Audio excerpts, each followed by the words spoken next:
Welcome back to Bardic Sleep Stories. As the world outside grows quiet and the shadows lengthen, we return once more to the sanctuary of the past. Take a deep, slow breath, feeling the air fill your lungs before releasing it fully. Let your shoulders drop, allow the muscles in your face to soften, and feel the weight of your body sink into the comfort of your bed. You are safe, you are still, and you are ready to travel through time. The stories we tell here are long, steady, and detailed. They are designed to occupy the wandering mind with the gentle rhythm of history, providing a path that leads away from the worries of today and toward a deep restorative sleep.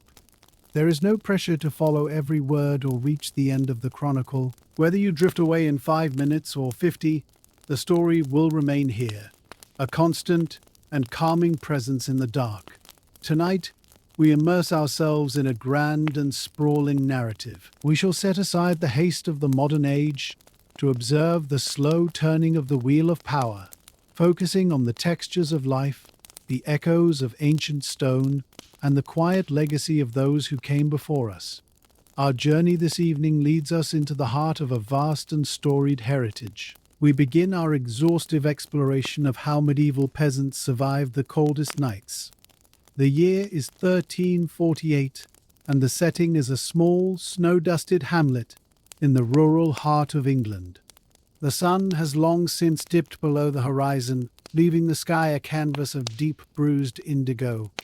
The air is sharp and biting, the kind of cold that snaps at exposed skin and turns breath into drifting clouds of white mist. Here, in the depths of winter, the world has slowed to a crawl. The frenetic energy of the harvest is a distant memory, replaced by the silent, imposing weight of the frost. There are no engines to roar in the distance, no electric lights to push back the dark. There is only the wind. The landscape is painted in shades of silver and charcoal.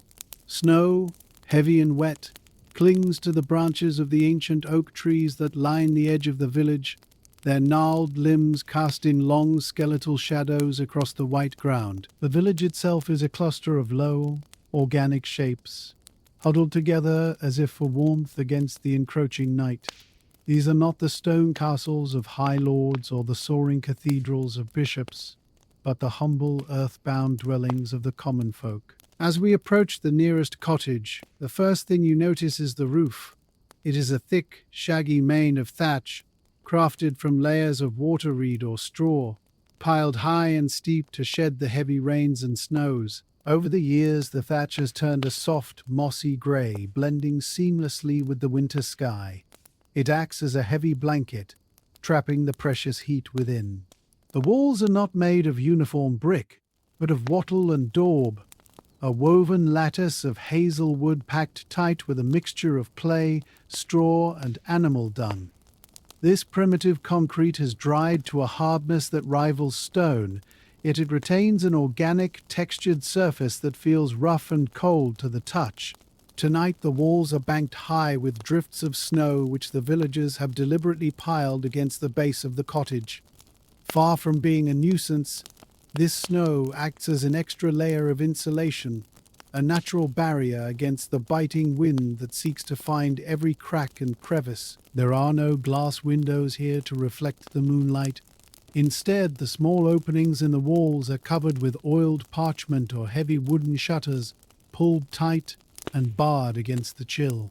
The cottage appears almost like a dormant beast, breathing slowly in the cold air. From the very peak of the roof, a thin, lazy ribbon of blue-grey smoke curls upward, marking the only sign of life within. It is a scene of absolute stillness, a quietude so profound that the crunch of snow beneath boots sounds like a thud. We move now to the entrance of the dwelling. The door is low, requiring a stoop of the head to enter, and is constructed of thick, rough-hewn oak planks, bound together with iron straps that have rusted to a deep orange brown. There is no handle, only a simple latch and a leather thong. As we push the heavy timber inward, the biting chill of the winter night is instantly replaced by a wall of sensory richness. The air inside is thick, heavy, and warm.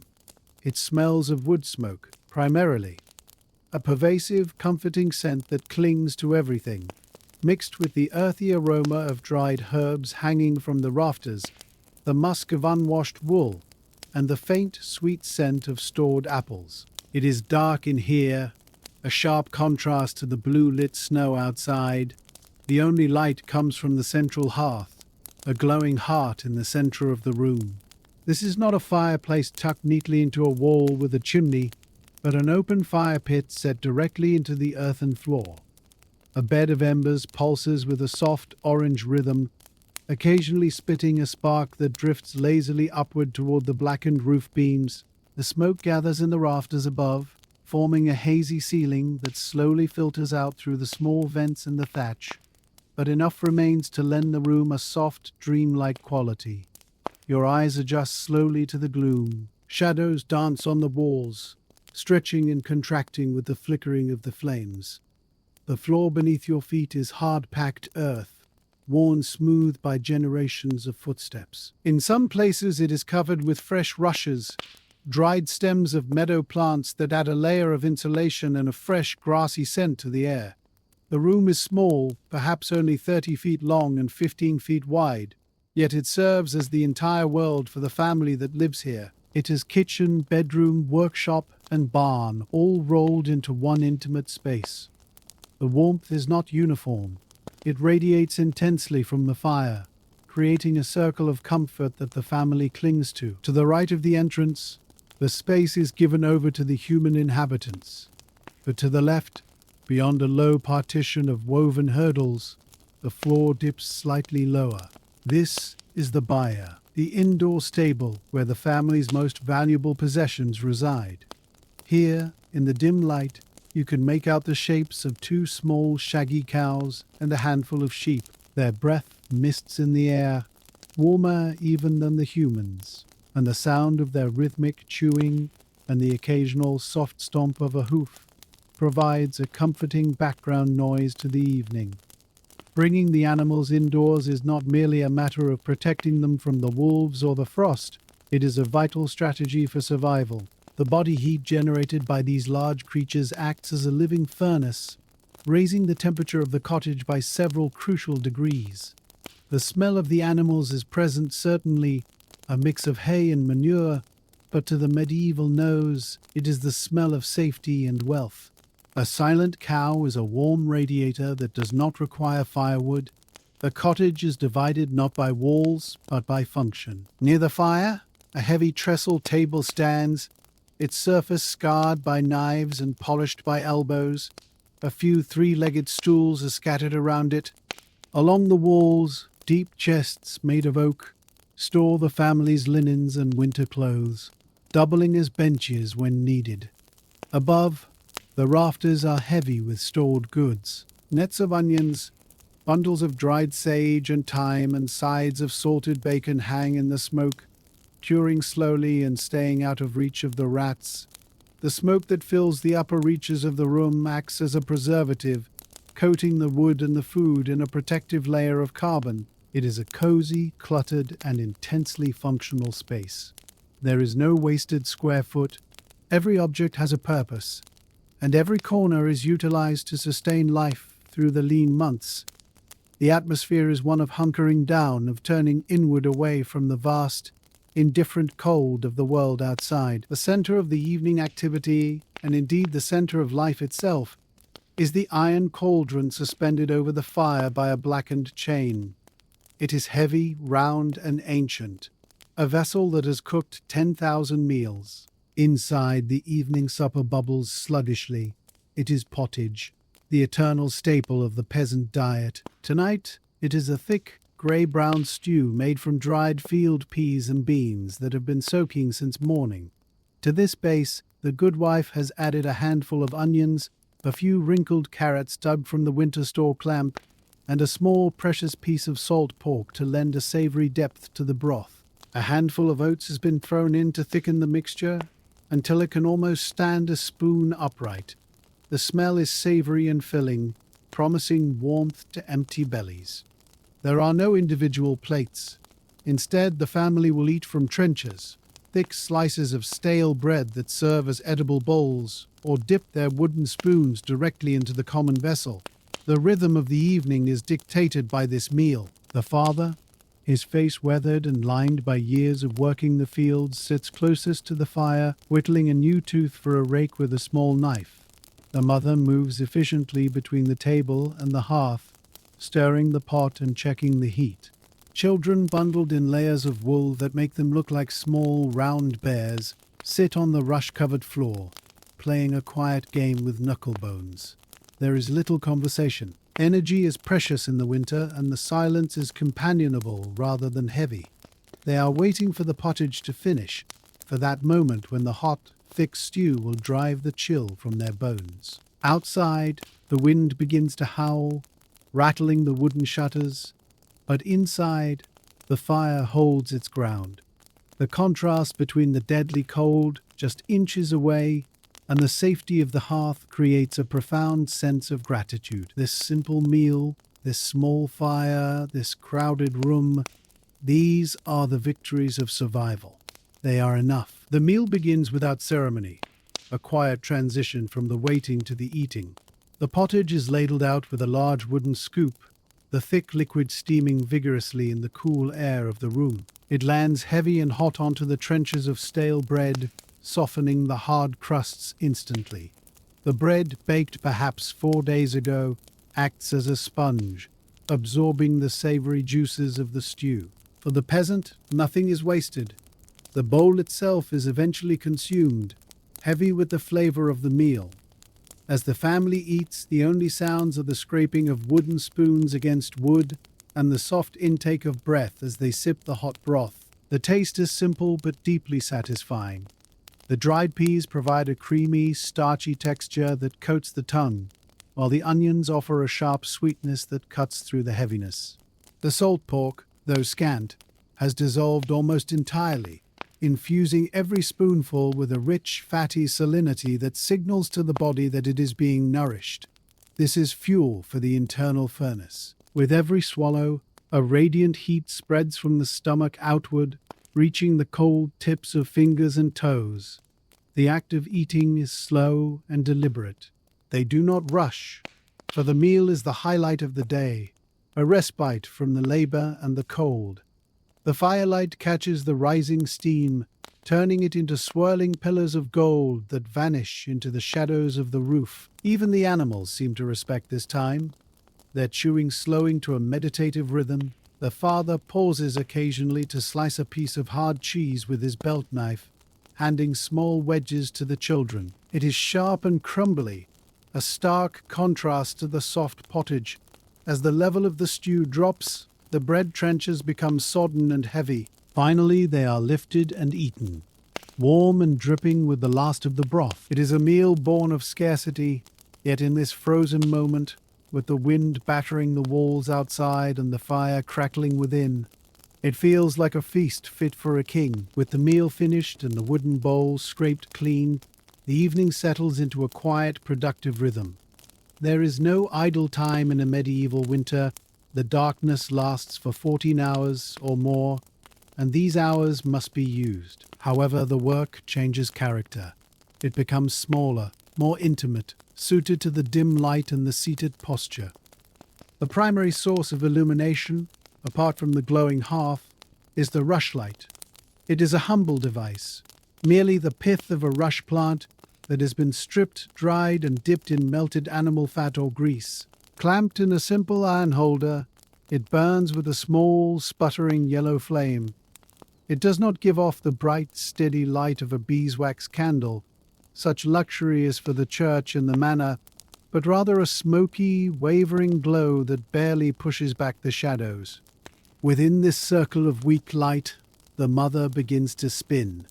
She holds a distaff tucked under her arm, a bundle of raw wool clouding its tip. Her fingers, rough yet incredibly dexterous, pull a thin thread of fibers from the mass, twisting it as it feeds onto the drop spindle dancing near the floor.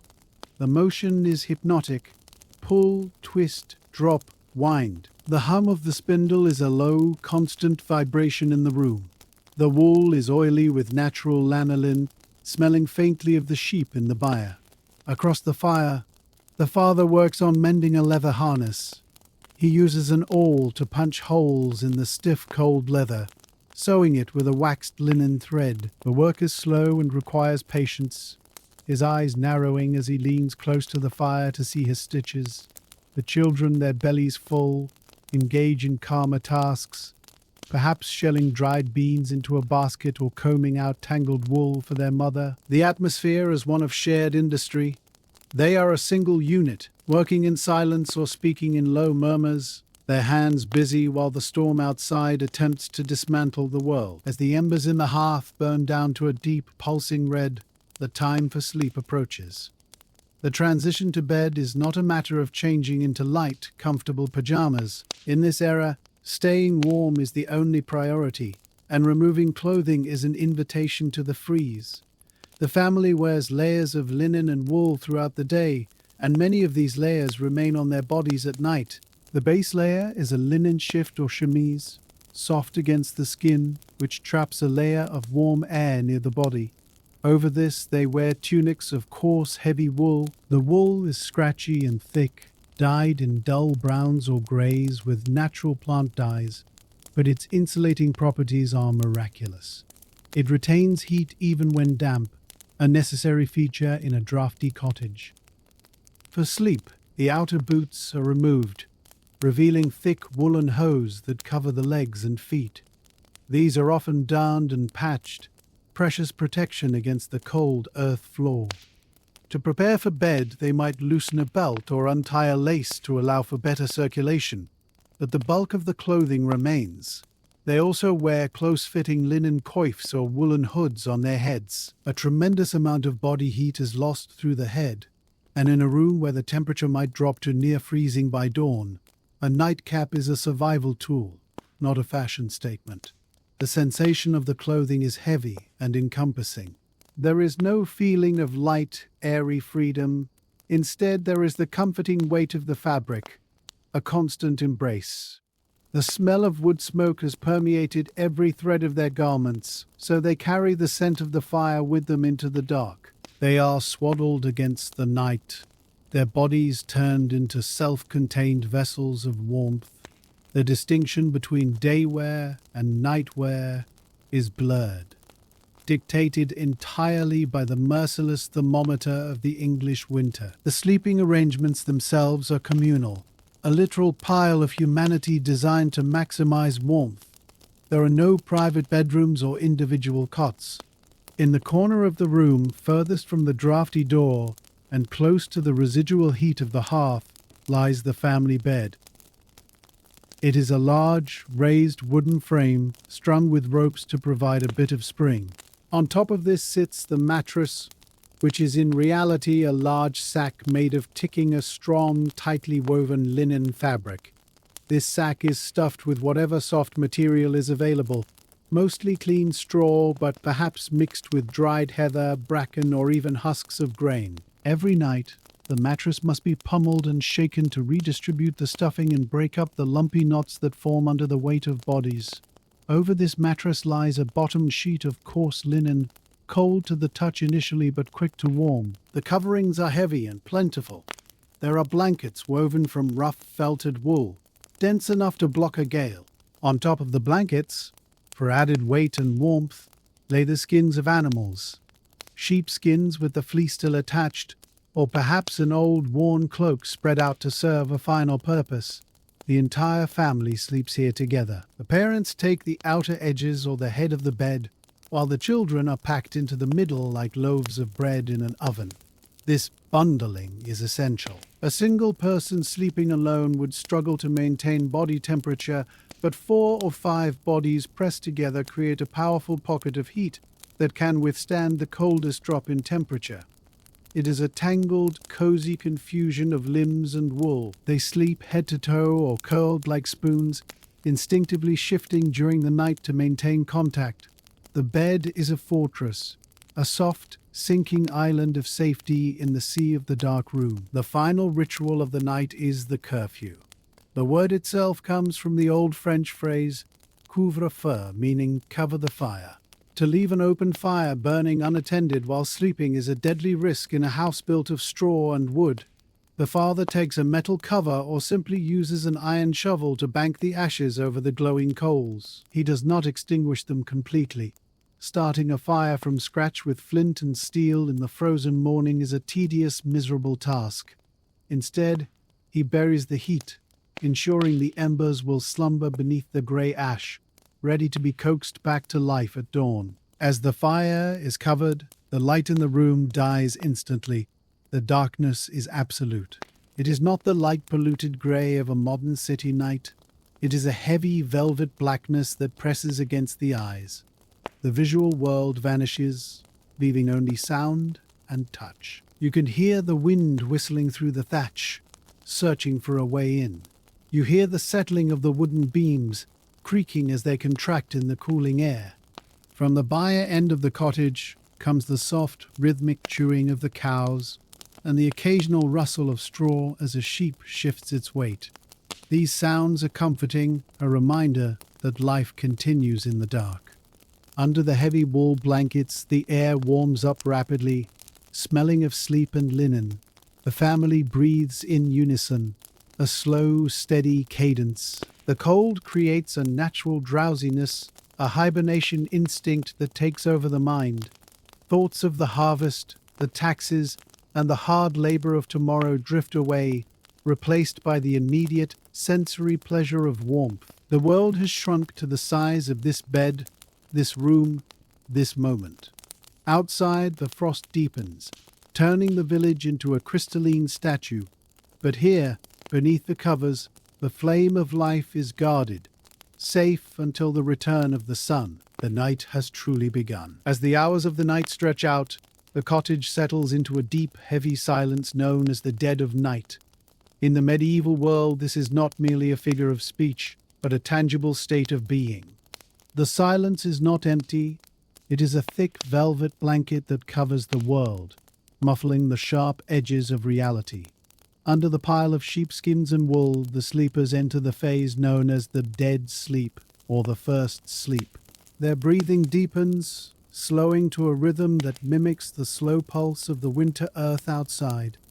The air in the room, though cooling as the fire dies down, remains trapped in pockets.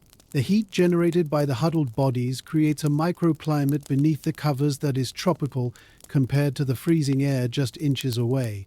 If one were to slide a hand out from under the blankets, the cold would bite instantly, a sharp reminder of the hostile environment they are surviving. But inside the cocoon, there is only warmth and the smell of lanolin, straw, and humanity. The sensory deprivation is nearly total. Without the hum of electricity, the whine of appliances, or the glow of street lights bleeding through curtains, the mind is left completely unanchored. It floats in a void of pure rest. The only passage of time is marked by the slow celestial rotation of the stars above the roof, invisible to the sleepers but dictating the rhythm of the universe. Occasionally, the timber frame of the house groans, a deep wooden sound caused by the contraction of the oak beams as the temperature drops further. It is a familiar sound, the voice of the house settling its weight against the wind. To the medieval ear, this is not a noise to be feared, but a reassurance that the shelter is holding, that the heavy posts sunk deep into the earth are doing their work. The darkness feels protective, a castle wall built of shadows that keeps the chaos of the world at bay. After 4 or 5 hours of this profound, comatose slumber, a natural phenomenon occurs, one largely lost to the modern world, but universal to our ancestors. The sleepers begin to stir. This is the end of the first sleep and the beginning of the watch, or the waking period. In an era before artificial lighting compressed our nights into a single block, human sleep was biphasic, divided into 2 distinct halves. The family wakes gently, not to the jarring alarm of a clock, but to the internal rhythm of their own biology. They do not leave the bed. The air is far too cold for that. Instead, they lie in the darkness, suspended in a state of calm, meditative wakefulness. This is a time of unique peace. The father might whisper a quiet prayer, the Latin words tumbling softly into the dark, thanking the saints for the warmth and safety of the home. The mother might mentally tally the stores in the larder, planning the next day's meal in the quiet privacy of her own mind. It is a time for reflection, for digesting the events of the day without the distractions of labor. In the intense privacy of the pitch-black room, conversations between husband and wife might occur in hushed tones, voices barely rising above a whisper so as not to wake the children. They speak of the livestock, the weather signs, or the gossip of the village. This watch is not a time of insomnia or anxiety, but a recognized and valued part of the night. It is a pause in the darkness, a moment to be conscious of one's own existence before the tide of sleep rolls in again.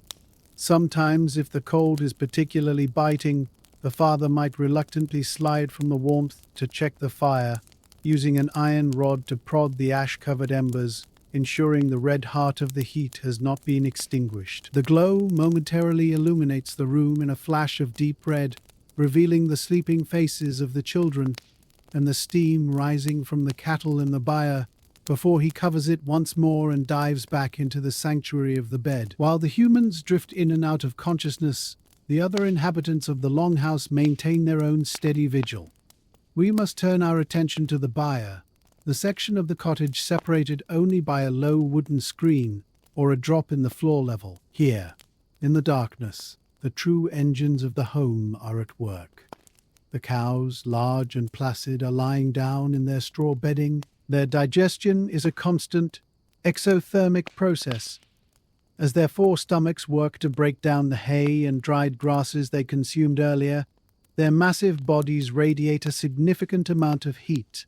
In a very literal sense, the cow is a living stove. The temperature in the byre can be 10 degrees warmer than the air outside, and this warmth drifts over the partition, mixing with the air in the living quarters. The sound of their cud chewing is a rhythmic, wet, grinding noise that serves as a form of white noise for the sleeping family. It is a sound of continuity and health. A silent byre would be a cause for alarm. The smell here is potent, ammonia, manure, and wet fur, but to the peasant, this is not a stench of filth. It is the smell of capital, of survival, and of life. Mixed in with the cattle might be a few chickens roosting on the rafters above, their heads tucked under their wings, looking like balls of fluff. A pig might be burrowed deep into a pile of bracken in the corner, snoring loudly. This proximity between human and animal is intimate and essential. They share the same air, the same roof, and the same fate. If the roof leaks, they both get wet. If the winter is too harsh, they both suffer. But tonight the system is working. The animals are sheltered from the wind that would freeze their milk and crack their hooves, and in return they lend their body heat to the hairless, shivering humans who tend them. It is a symbiotic pact forged over centuries, a huddled alliance against the indifference of the bleak winter night. Let us now step away from the warm, animal-scented interior and pass through the heavy oak door out into the biting reality of the night. The contrast is violent. The air here is not merely cold, it is crystalline and sharp, freezing the moisture in your nose instantly.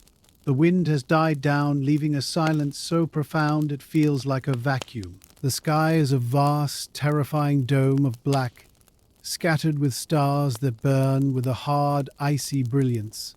Without the haze of modern pollution, the Milky Way is a thick, bright scar across the heavens, visible in stunning detail. The snow on the ground reflects the starlight, casting a ghostly, silver-blue illumination over the village. The cottages look like small, dormant mounds of snow, their thatched roofs blending into the drifts. Smoke rises straight up from the vents in thin, grey pillars, the only sign that life exists within these frozen hillocks. The trees stand like sentinels of iron, their branches coated in hoarfrost that glitters like diamond dust. It is a landscape of terrible beauty, but also of immense danger. Out here, without the protection of the walls and the fire, a human would succumb to the cold in a matter of hours. The shadows between the trees are deep and impenetrable. Somewhere in the distance, miles away in the deep woods, the howl of a wolf rises, a thin, lonely sound that carries for miles in the crisp air. It is a reminder that the world is wild and predatory. The village is a tiny island of order and warmth in a vast ocean of frozen wilderness. The snow crunches loudly underfoot, the sound echoing off the walls of the silent church in the distance. The frost is actively growing, forming delicate fern-like patterns on the wooden fences and the stone trough of the village well. It is a world suspended in ice, waiting for the sun to return and unlock the flow of life once more. Back inside the cottage, the watch has ended, and the family is settling into their second sleep. This phase of rest is often deeper and more vivid than the first. The body, having warmed up and rested during the waking period, surrenders completely to the need for restoration. The dreams that come now are intense and weaving, drawing on the folklore and fears of the medieval mind, visions of saints, omens of the harvest, or memories of the summer sun. The children, buried in the middle of the bed, are dead to the world, their breathing soft and whistling. The heat in the center of the pile is intense, almost sweltering, a luxury that money cannot buy in this age, purchased instead with body mass and wool. The father shifts, pulling the sheepskin tighter around his shoulders as a draft finds its way through a crack in the wattle and daub. He grunts softly, a sound of unconscious contentment, and drifts back into the dark. The house itself seems to sleep now. The fire has burned down to a dull, dark red pulse beneath the ash, holding just enough energy to ignite the kindling in the morning. The animals in the byre have settled, their movements ceasing as they too succumb to the rhythm of the night. The passage of time slows to a crawl. There is no ticking clock to mark the minutes, only the slow, inevitable slide of the moon across the sky. This second sleep will carry them through the coldest part of the night, the hour before dawn when the temperature bottoms out and the frost is at its hardest. It is a long, dark tunnel of rest that they travel through together. They are passive passengers on the earth's rotation, waiting for the light. In this state, the peasant is no different from the king in his castle. Both are stripped of their station, rendered vulnerable and equal by the necessity of sleep.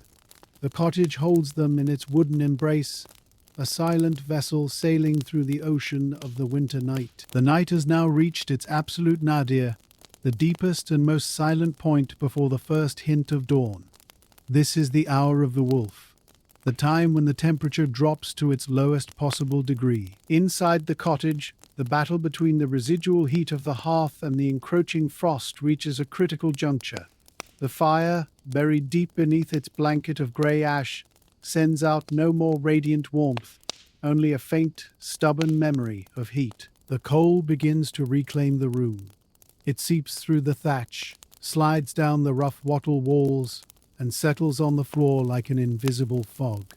On the wooden water bucket standing near the door, a thin, delicate skin of ice begins to form. It starts at the edges, crystalline needles reaching out toward the center, knitting together in a silent geometric dance until the surface is solid. The air in the room is now so cold that if a sleeper were to exhale outside the covers, their breath would hang suspended in a thick white cloud. The frost does not stop at the door. It creeps inside, tracing fern-like patterns of white along the iron hinges and the heads of the nails in the timber frame. The wood of the house contracts further, letting out a sharp pistol crack report that echoes in the stillness, a sound of the structure shivering under the immense pressure of the freeze. Yet, in the bed, the microclimate holds. The combined furnace of 5 human bodies, insulated by layers of wool and sheepskin, maintains a tropical pocket of survival. They are oblivious to the freezing of the water bucket just 10 feet away. They are deep in the second sleep, a state of metabolic suspension where the body conserves every ounce of energy. The dreams of this hour are slow and murky, lacking the vivid intensity of the earlier night. It is a hibernation in all but name, a biological retreat into the deepest citadel of life, to wait out the siege of the winter. The world is static, frozen in a tableau of blue and grey, waiting. The first signal of the coming day is not light, but sound. Muffled by the thick drifts of snow and the heavy timber walls, the crow of a rooster cuts through the silence. It is not the strident, annoying alarm of a summer morning, but a somewhat confused, ragged call, as if the bird itself is reluctant to acknowledge the freezing reality of the dawn. It triggers a shift in the cottage. The father, conditioned by decades of labor to rise before the sun, begins the arduous process of waking. There is no lingering, no hitting of a snooze button. To linger is to lose the day. He shifts beneath the heavy pile of skins, the cold air of the room instantly biting at his nose and ears as he emerges from the cocoon. The separation from the warmth of the family pile is a physical shock, a transition from the womb-like comfort of the bed to the harsh, biting atmosphere of the room.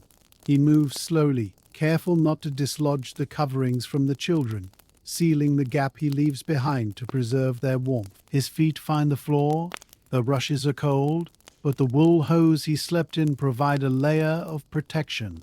He reaches for his boots, stiff with the cold, and pulls them on, his breath puffing in white clouds before his face. The darkness is still absolute. The shutters are closed tight, blocking out the starlight. He moves by memory alone, navigating the familiar landscape of the room, the corner of the table, the bench, the sleeping form of the dog. His movements are heavy and stiff, his joints protesting against the chill. He wraps his arms around himself, rubbing his shoulders briskly to generate friction and heat. The simple act of standing up and walking across the room is a victory of will over comfort. He is the firekeeper, the first engine of the day, and until he performs his duty, the house remains in the grip of the winter night. He approaches the hearth, the dark, silent heart of the home, preparing to perform the most important ritual of the medieval morning. Kneeling on the hard earth floor, the father picks up the fire iron, a simple poker with a curved end. He approaches the mound of grey ash in the center of the hearth with the precision of a surgeon. This is a delicate operation. If the fire has died completely, he faces the miserable, knuckle-freezing task of striking sparks from flint and steel into damp tinder, a process that can take 20 minutes of frustration.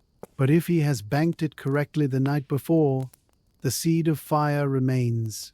Gently, he scrapes away the top layer of cold, powdery ash. As he digs deeper, a faint, dull glow reveals itself. The seed of the fire, a cluster of embers that have slumbered through the night, protected by the insulating ash. He leans in close, his face just inches from the dust, and blows gently. The ash swirls up, dancing in the dark, and the dull red glow brightens to a vivid orange. It is alive. Quickly he reaches for the prepared kindling, a bundle of dried bracken, birch bark, and small twigs kept near the hearth to stay dry.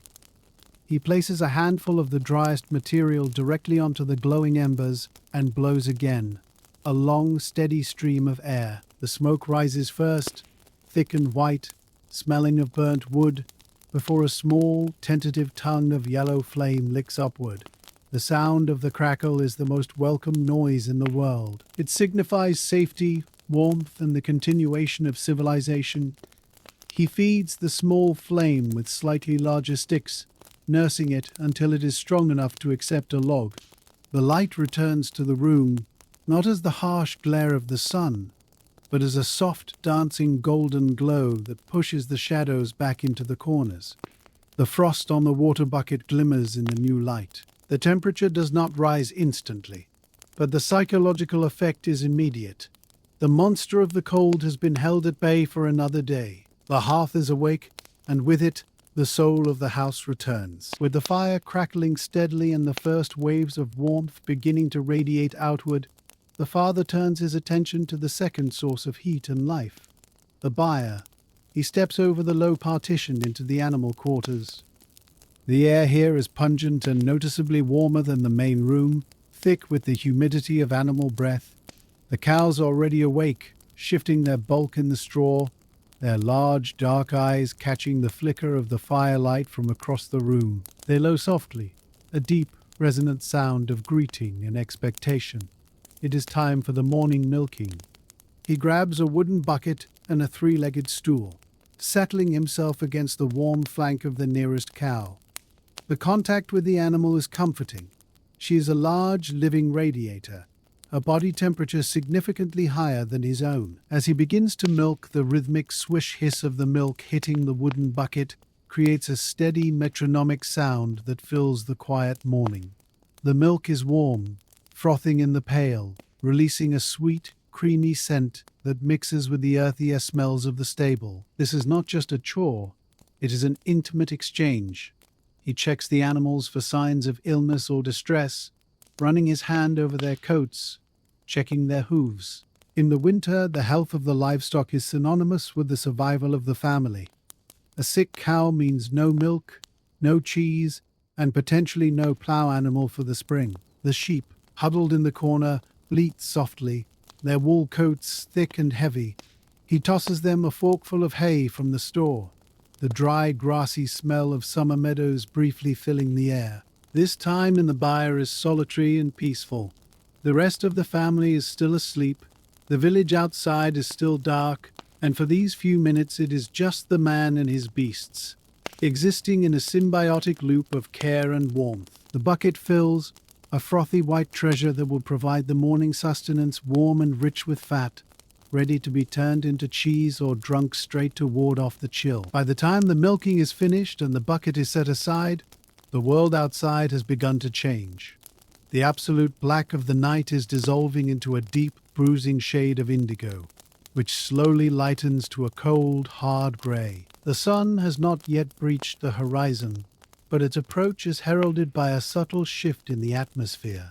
The father unbars the heavy oak door and pushes it open just a crack. The rush of air that enters is shockingly fresh, carrying the scent of snow and pine. He steps out for a moment to gauge the day. The village is transforming.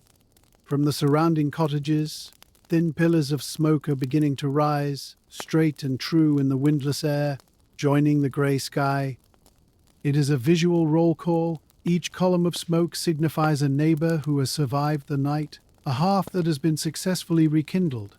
The snow, which was a flat sheet of blue in the night, now reveals its texture, ripples of drifts, the sharp edges of footprints from the day before, the glittering coat of fresh hoarfrost on every surface. The silence of the night is broken by the distant sound of a dog barking, the dull thud of an axe splitting wood, and the chime of the church bell calling the faithful to prime, the first prayer of the day. The light is flat and shadowless, revealing a world stripped of color but rich in form. The trees stand like ink drawings against the parchment sky. The cold is still intense, perhaps even sharper than in the night, but the fear is gone. The sun is coming. The cycle has turned. Inside the cottage, the sound of the door opening and the influx of fresh air stirs the rest of the family. The mound of blankets shifts. A child coughs. The mother sits up, rubbing sleep from her eyes. The long, dark siege of the night is over. The day of labor, of survival, and of life begins anew, anchored by the fire that now burns brightly in the center of their world. The rest of the family begins to emerge from the shared warmth of the bed, a process that is both reluctant and hurried. There is no lingering in the transition between the heat of the covers and the biting chill of the room. The children scramble out, their bare feet slapping quickly against the rush-covered floor as they rush toward the hearth. They are like moths drawn to a flame, clustering around the fire that the father has coaxed back to life. They hold their hands out, palms facing the orange glow, rubbing them together to chase away the numbness. The morning hygiene ritual is brief and bracing. The mother takes the wooden bucket from near the door, where the layer of ice has thickened during the darkest hours. She picks up a wooden ladle and strikes the surface, the sharp crack of breaking ice echoing in the small room. She scoops out the water, which is so cold it seems to possess a viscosity different from summer water. There are no hot showers here, no steaming basins. They splash the freezing liquid onto their faces, a shock that serves to banish the last cobwebs of sleep instantly. It tightens the skin and wakes the senses with a violence that is almost painful. They dry themselves with a rough linen cloth that has been warming near the fire. The sensation of the scratchy, warm fabric against the cold, wet skin is a small but significant comfort. Teeth are rubbed clean with a piece of woolen cloth dipped in salt or perhaps a twig of hazel. There is no privacy in this one-room world, nor is there any expectation of it. The family operates as a single organism, moving around each other in the tight space with a practiced choreography. The youngest child, still wobbly on their legs, is dressed by the older siblings, layer upon layer of wool pulled over the small body until they look nearly spherical. They are preparing their personal defenses, armoring themselves against the day. Breakfast, or breaking the fast, is not a leisurely affair of eggs and bacon. In the medieval peasant winter, it is a functional fueling stop, a consumption of calories necessary to survive the heavy labor ahead. The family gathers around the trestle table, or perhaps simply stands near the fire, holding their food. The meal consists primarily of bread, dark, dense rye or barley bread that is substantial and chewy. It is not the airy, white loaf of the modern bakery. This is heavy fuel, packed with roughage. If the bread is a few days old and rock hard, they might dip it into a bowl of cider or ale to soften it. Yes, even the children drink the ale. It is small beer, a weak clouded brew with a very low alcohol content, safer to drink than the water which might be tainted. It provides hydration and a small amount of much-needed energy. There might be a piece of hard cheese, yellow and sharp, to go with the bread. This cheese is a concentrated block of summer grass, preserved milk that carries the nutrients of the warmer months into the depths of winter. On particularly cold mornings, the mother might warm the ale in a small metal pot over the fire, perhaps spicing it with a pinch of dried herbs if they are available. The hot liquid hits the stomach and radiates outward, a second fire to complement the one in the hearth. They eat quickly and efficiently, wasting no crumbs. The conversation is practical. Tasks are assigned, weather is assessed, and the health of the animals is discussed. The father outlines the plan for the day, the wood that must be cut, the fence that needs mending, the grain that needs thrashing. There is a sense of urgency. The daylight is short, barely 8 hours of usable illumination, and every minute of it must be utilized before the dark curtain falls once again. We follow the father and his son as they trudge toward the woodland that borders the village. The snow is deep here, drifting against the hedgerows, and their breath trails behind them like smoke from a chimney. Their destination is the coppice, a managed section of the woods where trees are cut back to the stump to encourage new, straight growth. Wood is the currency of survival. Without it, the fire dies, and if the fire dies, the family freezes. They are not felling giant oaks today. That is work for the summer. Instead, they are harvesting the underwood, the hazel and ash poles that have grown thick and straight over the last 7 years. The work is physical and demanding, which is a blessing in disguise. The rhythmic swinging of the bill hook and the axe generates immense body heat.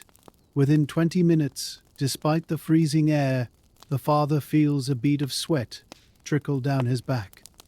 He pauses to wipe his brow, his skin flushing red with exertion.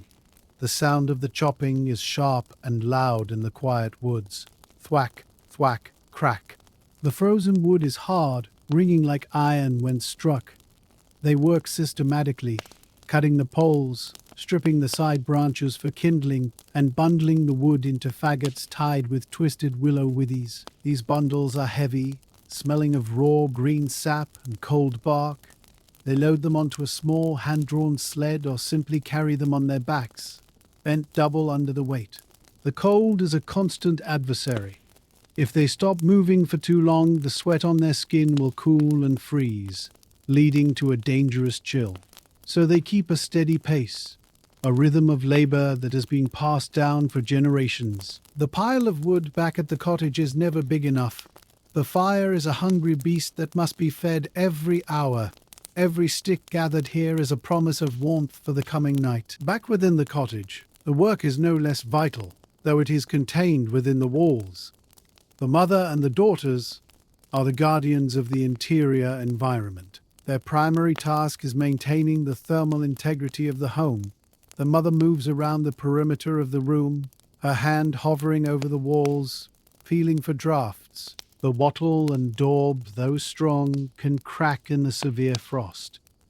When she finds a fissure where a thin stream of icy air is whistling through, she acts quickly. She takes a handful of moss, kept damp in a bucket, or a mixture of clay and straw and jams it into the crack, sealing the breach. The house is a living skin that needs constant patching. She also tends to the floor, sweeping out the old, soiled rushes near the door and replacing them with fresh, dry ones. This is not just for cleanliness. A dry floor is a warmer floor. Dampness rising from the earth is a deadly enemy. Between these maintenance tasks, she is constantly managing the fire. She does not let it roar. That would waste precious wood, but she keeps it at a steady, efficient burn, adjusting the logs to maximize the heat radiating into the room. She sets a pot of water near the flames, not to boil, but simply to warm, adding a small amount of humidity to the dry winter air. She is also processing the food for the evening.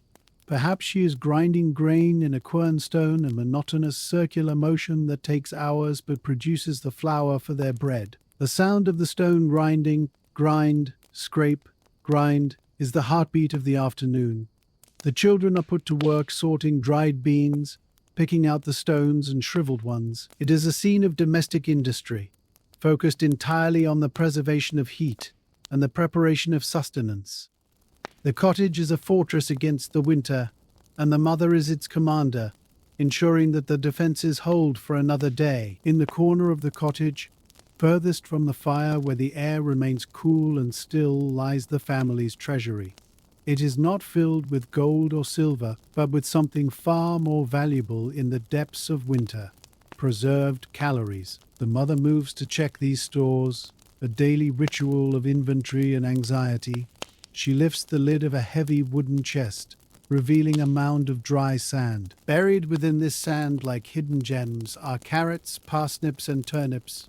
She reaches in, her fingers sifting through the grains until she finds the rough, cold skin of a turnip. She pulls it out, brushing off the sand, and inspects it closely in the dim light. It must be firm and free of soft spots. One rotting vegetable could infect the entire chest, a disaster that could mean hunger in February.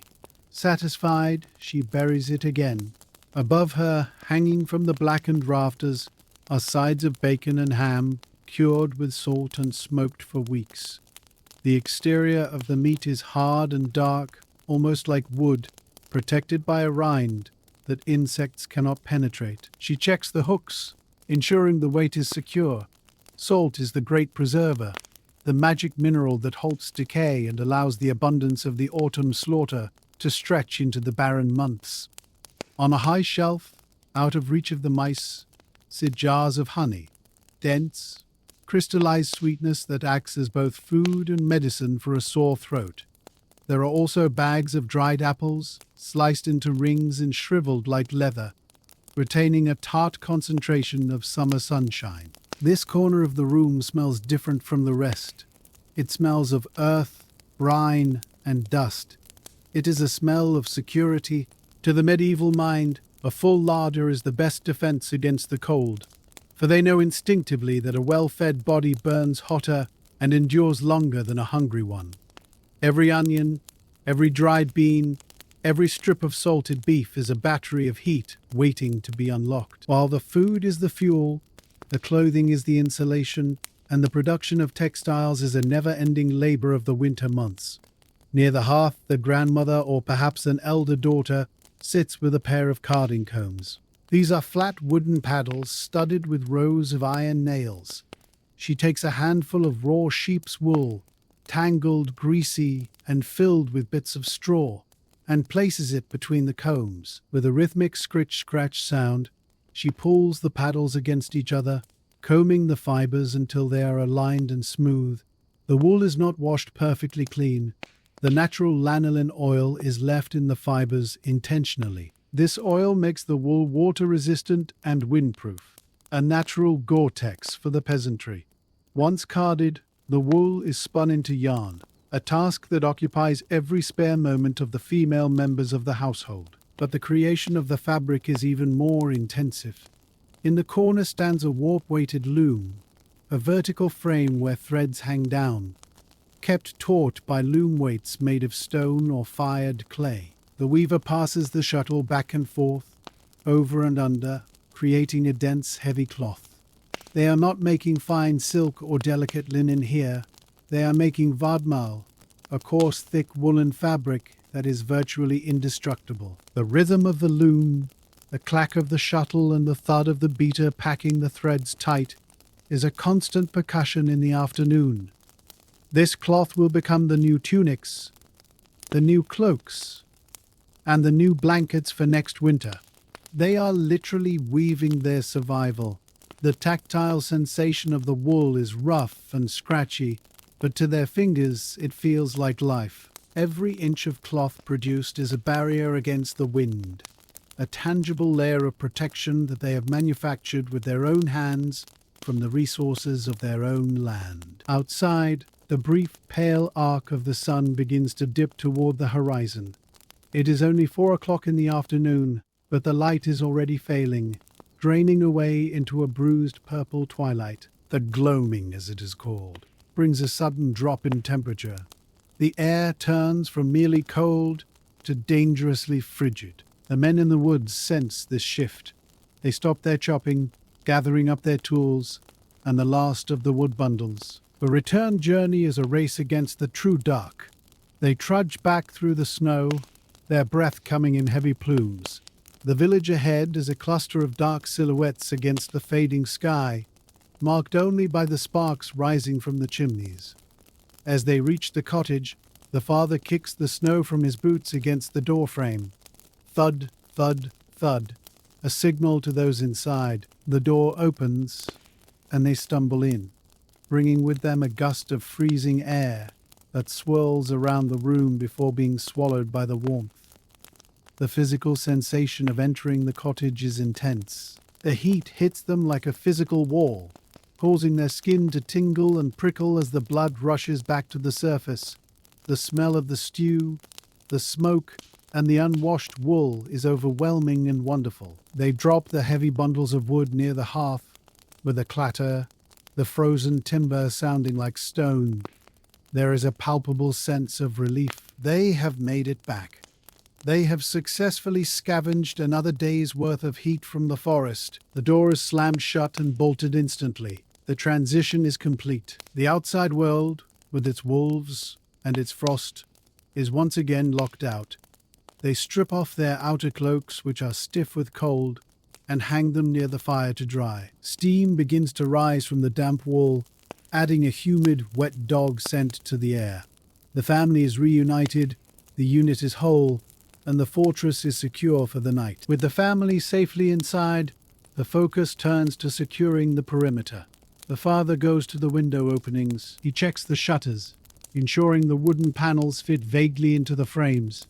He might stuff a rag or a piece of old sheepskin into the gaps to stop the whistling draft. Then he turns to the door. It is the weak point of the house. He drops a heavy wooden bar across the width of the frame, settling it into deep iron brackets. This is not just to keep out the wind, it is to keep out the unwanted. In times of famine or hardship, desperate men might roam the countryside, and a barred door is a necessary precaution. The final task is tending to the animals for the night. The son takes a bucket of water, perhaps warmed slightly with a splash from the kettle, and carries it to the byre. The cows drink greedily, the sound of their slurping loud in the quiet room. He checks their bedding, tossing down fresh straw to keep them dry. A wet cow is a cold cow, and a cold cow loses condition. He speaks to them in low, soothing tones, a language of grunts and soft words that the animals understand. He runs his hand along the spine of the prize milk cow, checking for warmth. She is a furnace, radiating heat that will help keep the cottage habitable until morning. The chickens on the rafters ruffle their feathers and settle down, tucking their heads in. The pig grunts from its corner. The ecosystem of the house is balanced. Every living thing has been fed, watered, and secured. The connection between the human and the animal is never stronger than at this moment. They are all refugees from the winter, huddled together in this wooden ark. The boy steps back over the partition, wiping his hands on his tunic. The work of the day is officially done. The shutting in is complete, and the long, slow evening of the peasant winter stretches out before them. Now begins the time of passing the time.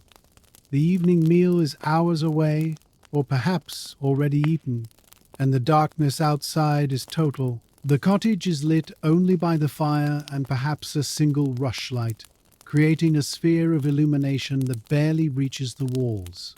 This is the time for social survival. In a world without books, radio, or television, the mind must be occupied to prevent the crushing weight of boredom and the winter melancholy. The family gathers around the hearth, forming a tight semicircle. The father might take out a small pipe carved from wood, not for tobacco, which has not yet arrived in Europe, but to smoke dried herbs like colt's foot or mint, puffing small aromatic clouds into the air. The mother continues her spinning, her fingers working by muscle memory, leaving her mind free. This is the time for storytelling. It is the primary form of education and entertainment.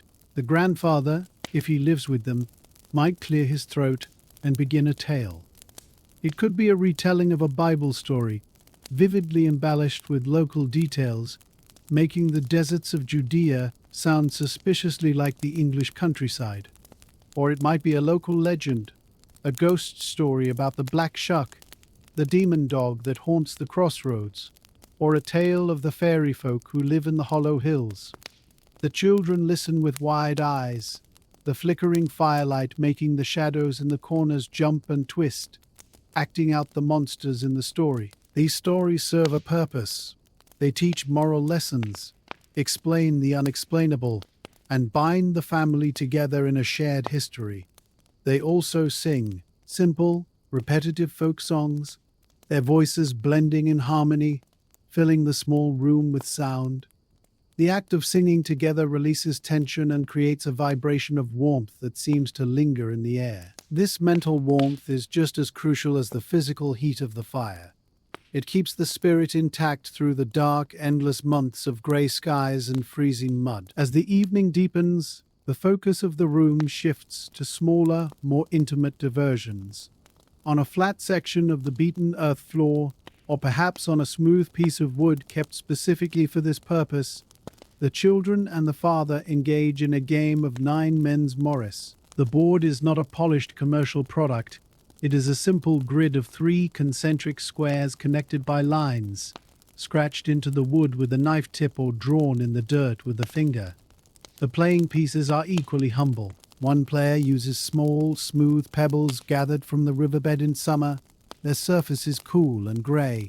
The other player uses dry beans, or perhaps small sheep knuckles that have been boiled clean and bleached white by the sun. The game is slow and strategic, a silent battle of wits played out in the flickering orange light. There is the soft click of a stone being placed, followed by the contemplative pause as the opponent considers their move. It is a quiet exercise in logic, a way to sharpen the mind when the body is confined. The stakes are low. Perhaps the winner gets the first bite of the apple, or the warmest spot near the hearth, but the focus is absolute. It is a way to impose order on the world. Outside, the wind is chaotic and random, a force of nature that cannot be controlled. But here, on this small grid, the rules are fixed, the outcome is determined by skill, and the world makes sense. The mother watches from her spinning, the rhythmic whir of the spindle providing a soothing soundtrack to the game. Occasionally a piece is captured and removed from the board, placed in a small pile that represents victory. The shadows of their hands move across the board, large and distorted, mimicking the movement of the pieces. In these moments, the poverty of the surroundings fades away. They are not peasants trapped in a freezing hut. They are generals commanding armies of stone and bone, masters of their own small wooden universe. Beyond the physical cold, the medieval winter brings a psychological weight that must be managed with equal care. The darkness is oppressive. For weeks on end, the sun is a weak, pale disk that barely clears the treetops before sinking again, leaving the world in a twilight grey. This lack of light, known to us as seasonal affective disorder, was a very real burden for our ancestors. They did not have the vocabulary for serotonin or melatonin, but they understood the heavy heart or the winter melancholia. To combat this, they leaned heavily on the unseen world. The cottage is not just a physical shelter. It is a spiritual fortress. Above the door, tucked into the thatch, hangs a cross woven from rowan wood and red thread. The rowan tree is believed to have protective properties, a barrier against the bad spirits that are thought to ride the winter winds. To the peasant mind, the howling of the storm is not just moving air. It is the voice of the wild hunt, a spectral procession that sweeps across the sky. The rowan cross is their shield. Touching iron is another ritual of safety. The fire tools, the knife blade, the cauldron, these are made of iron, a metal that is cold, strong, and believed to repel the fairy folk who might seek to sour the milk or hide the keys. These small superstitions are not born of ignorance, but of a need for control. In a world where a sudden frost can kill the crop, or a fever can take a child in the night, these rituals provide a sense of agency. They are small anchors in a sea of uncertainty. The mother might murmur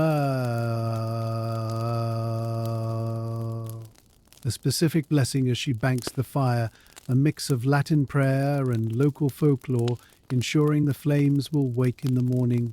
It creates a psychological warmth, a feeling that they are watched over and protected, not just by the roof and the walls, but by a web of ancient invisible safeguards that hold the darkness at bay. Hygiene in the depths of winter is a complex negotiation between the desire for cleanliness and the deadly risk of the cold. The modern concept of a daily hot shower is an impossible dream. To strip naked and bathe in water is to invite pneumonia, a sentence of death. Instead, the family practices a form of dry cleaning. They use coarse linen cloths, warmed by the fire, to vigorously rub their skin. The friction exfoliates the dead skin and stimulates the blood flow, leaving the body feeling tingle fresh and warm. It is a friction bath, surprisingly effective at removing dirt and oil. For the hair, a fine-toothed comb made of bone or boxwood is the primary tool. The mother or the grandmother will spend time each evening combing the children's hair, a slow, rhythmic grooming process that is as much about affection as it is about hygiene. The comb removes dust, debris, and the ever-present threat of lice. If herbs are available, dried lavender, rosemary, or woodruff gathered in the summer, they are crushed and rubbed into the clothes or scattered in the bedding. These scents serve a dual purpose.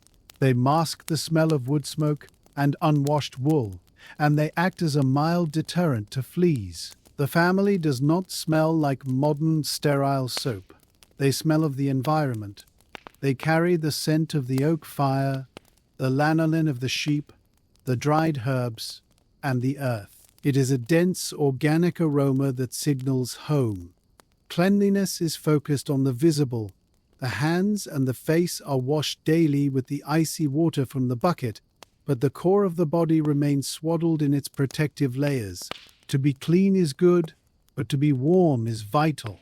They have found a balance that allows them to live in close quarters without misery, a biological truce with the realities of their frozen world. The cycle of the kitchen is a wheel that never stops turning, and even as the evening winds down, preparations for the next day are already underway. The mother returns to the hearth to prepare the soak. She takes a large earthenware bowl, its glaze cracked and stained from years of use, and fills it with dried field peas and broad beans. These are hard as pebbles, rattling against the pottery. She pours cold water over them, ensuring they are fully submerged. Over the next 12 hours, while the family sleeps, these seeds will slowly drink up the water, swelling and softening, preparing to become tomorrow's pottage. It is a simple act, but a crucial one. If she forgets this step, there will be no meal at noon, for the hard beans would take hours of precious firewood to cook from scratch. She also checks the sponge or the starter for the bread. A small lump of dough from the last baking has been saved in a covered crock. She feeds it with a handful of flour and a splash of warm water, stirring it until it is a thick, sticky paste. The wild yeast in the dough is alive, a microscopic colony that needs tending just like the cattle in the byre. She places the crock near the warmth of the chimney breast, where the gentle heat will encourage the yeast to bubble and rise during the night. The kitchen is a place of slow biological alchemy. Fermentation, soaking, curing, these are processes that require time, not labor. The cottage is filled with these silent clocks ticking away in the background, the beans swelling, the dough rising, the wood drying by the fire. It is a comforting thought that even while they sleep, the work of survival continues. The food is preparing itself. The mother wipes her hands on her apron, satisfied. The bridge to tomorrow has been built. The family can rest knowing that when the sun returns, the means to live will be ready and waiting for them. Although the cottage is a sealed vessel against the night, it does not exist in a vacuum. It is part of a living organism called the village. Even in the dead of winter, the connection between neighbors is the ultimate safety net. While the doors are barred and the shutters closed, there is a heightened awareness of the community. If a family were to run out of fire, if their embers died completely and their flint failed, they could knock on a neighbor's door. It would be a shameful request, perhaps, admitting a failure of husbandry, but the neighbor would never refuse. To deny fire in winter is a violation of the deepest human laws. A shovel of glowing coals would be carried quickly through the snow, a literal transfer of life from one house to another. There is also the system of auditory signals. If a wolf were to breach a byre, or if a roof were to collapse under the weight of the snow, a shout would be raised. The hue and cry. Every able-bodied man within earshot is legally and morally bound to grab a weapon or a tool and rush to assist. In the quiet of the evening, the father might step outside for a final check of the weather and see the faint glow of light leaking from the cracks in the neighbor's shutters. These tiny pinpricks of orange in the vast blue-black landscape are reassuring stars. They signal that others are holding the line. They are not alone in this white wilderness. There is a shared understanding that they are all fighting the same silent war against the frost. This communal bond is as strong as the oak beams of the house. It is a mental safety net that allows them to sleep soundly, knowing that if the unthinkable happens, help is only a shout away. The village breathes together, a cluster of warm hearts beating in the center of the cold, bound by the invisible threads of mutual survival. It is worth pausing in our narrative to consider the physical vessel that endures this environment, the human body itself. The medieval peasant is biologically identical to the modern human, yet their physiological relationship with the cold is fundamentally different. They possess a quality known as hardening, or acclimatization. Living without central heating means their bodies have never lost the ancient ability to regulate temperature naturally. Over the weeks of autumn, as the temperature slowly drops, their metabolism shifts gears. They develop what scientists call brown adipose tissue, a specialized type of fat stored around the neck and upper back that is exceptionally efficient at generating heat. They do not shiver as readily as we would. Shivering is a desperate, energy-expensive attempt by the body to warm up. And for the peasant, wasted energy is wasted food. Instead, their circulation adapts. The blood vessels in their extremities, the fingers, toes, and ears, learn to constrict efficiently, pulling the warm blood back to the vital organs in the core. Their hands might be cold to the touch, rough and red like raw beef, but they remain functional. They do not feel the biting sting of the frost in the same way a modern office worker would. It is a duller sensation, a background noise rather than a siren. Of course, there is pain, the hot aches, the intense, throbbing sensation when cold hands are suddenly brought near the fire is a nightly occurrence. It is the sound of the blood rushing back into the capillaries, a prickly, burning reminder of the temperature difference. But they bear it with a stoicism born of necessity. Their skin is weathered, toughened by exposure to the wind and sun, acting as a thicker shield. They are, in a very literal sense, creatures of their environment, their biology tuned to the frequency of the winter. They do not fight the cold, they endure it, their bodies becoming slower, denser, and more efficient, mimicking the dormancy of the trees outside. Let us examine the technology of their clothing in closer detail, for it is a marvel of organic engineering. The materials they wear are not chosen for fashion, but for their specific microscopic properties. Wool, the primary armor of the peasant, is a miracle fiber. Under a microscope, a strand of wool is covered in tiny, overlapping scales, like the shingles on a roof.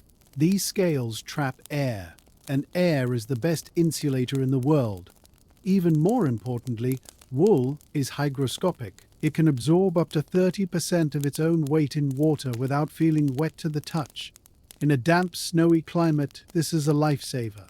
If a peasant gets wet while chopping wood, the wool tunic actually generates a small amount of heat as it absorbs the moisture, a chemical reaction known as the heat absorption.